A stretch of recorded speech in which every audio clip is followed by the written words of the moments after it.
საგარეო პოლიტიკის მე-19 საერთაშორისო კონფერენციის მეორე დღე დუბროვნიკში საქართველოს საგარეო საქმეთა მინისტრი დღეს კონფერენციის მონაწილეებს სიტყვით მიმართავს. მაკა ბოჭორიშვილი გლობალური პოლიტიკისა და უსაფრთხოების გამოწვევებზე ისაუბრებს. მანამდე კი საგარეო უწყების ხელმძღვანელი უთოს გენერალურ მდივანს, მსოფლიო ჯანდაცვის რეგიონულ დირექტორს და უზბეკ კოლეგას შეხვდა. თამარ ციკლაური ხორვატიიდან. ვაშენებთ პარტნიორობას, ვეძებთ კავშირებს სხვადასხვა რეგიონის ქვეყნებთან. ეს არის მთავარი გზავნილი, რომელზეც ისაუბრებს საქართველოს საგარეო საქმეთა მინისტრი იმ პანელური დისკუსიის ფარგლებში, რომელიც სულ ცოტა ხანში დაიწყება დუბროვნიკის ფორუმის ფარგლებში და რომელშიც მონაწილეობას მიიღებს მაკა ბოჭორიშვილი.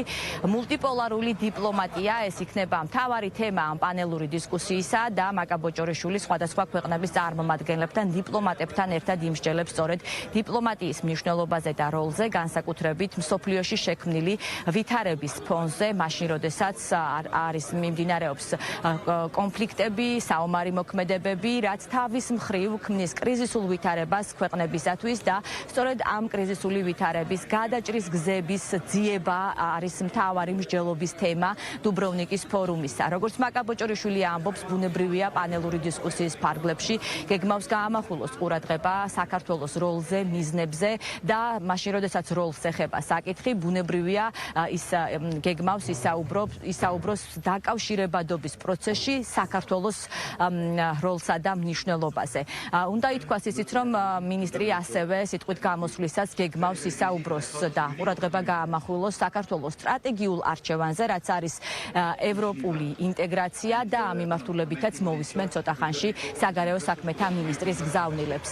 თავად დუბროვნიკის ფორუმი უკვე მეორე დღეა მიმდინარეობს და გარდა პანელური დისკუსიებისა, მსჯელობისა, სხვადასხვა საკითხთან დაკავშირებით ბუნებრივია ეს ქვეყნების წარმომადგენლებისთვის არის კარგი შესაძლებლობა, რომ ისაუბრონ ორმხრივ თანამშრომლობებზე ქვეყნებს შორის და ამ მიმართულებით ამ შესაძლებლობას აქტიურად იყენებს საქართველოს საგარეო საქმეთა მინისტრი.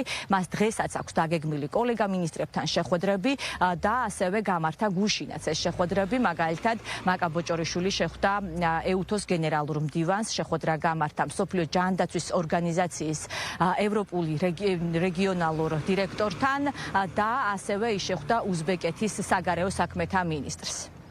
დისკუსია, რომლის ფარგლებშიდაც მე მექნება შესაძლებლობა, რომ სიტყვით მიმართო ფორუმის მონაწილეებს, შეეხება მულტივექტორულ დიპლომატიას. ეს არის ის საკითხი, რომელიც რელევანტურია საქართველოსთვის, არა მხოლოდ გეოგრაფიული მდებარეობიდან გამომდინარე, არამედ ზოგადად გეოპოლიტიკური კონტექსტიდან გამომდინარე.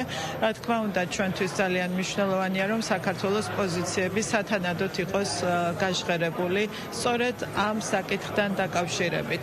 ჩვენ ვაშენებთ პარტნიორობას, ჩვენ ვეძებთ უფრო მჭიდრო კავშირებს სხვადასხვა რეგიონის ქვეყნებთან და ამის მიზანი არის ერთადერთი, რომ ის როლი, რომელიც საქართველოს დღეს გამოკვეთილად აქვს რეგიონში და უკავშირდება დაკავშირებადობას, იყოს უფრო ეფექტიანად გამოყენებული.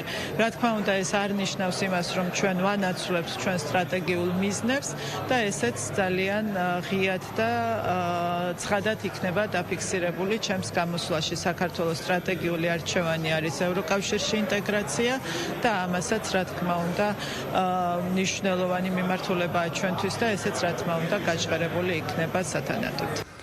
მულტიპოლარული ეპოქა, მრავალი მიმართულება, ერთი მომავალი, ეს არის მთავარი საკითხი და მთავარი თემა წლევანდელი დუბროვნიკის ფორუმისა. ორი დღის განმავლობაში მსჯელობდნენ სწორედ სხვადასხვა ქვეყნების წარმომადგენლები, პოლიტიკური ლიდერები, დიპლომატები მსოფლიოში შექმნილ ვითარებასთან დაკავშირებით და მსჯელობდნენ გადაჭრის გზებზე ამ ვითარებისა და კრიზისების. დიალოგი არის გასაღები, პრინციპში შეგვიძლია ვთქვათ, ეს არის მთავარი გზავნილი პოლიტიკური ლიდერებისა, რომლებიც შეკრებილები არიან დუბროვნიკში. მე კიდევ ერთხელ შეგახსენებთ, რომ დღეს სულ ცოტა ხანში გაიმართება პანელური დისკუსია, სადაც მონაწილეობას მიიღებს საქართველოს საგარეო საქმეთა მინისტრი და მოვისმენთ იმ მთავარ გზავნილებს, რომელიც ქართულ მხარეს აქვს მსოფლიოში შექმნილი ვითარების ფონზე, მოვისმენთ იმ გზავნილებსაც, რომელიც ეხება საქართველოს ხელისუფლების პოლიტიკას მიმართულებით. თამარ ციკლაური საუბრობდა დუბროვნიკიდან.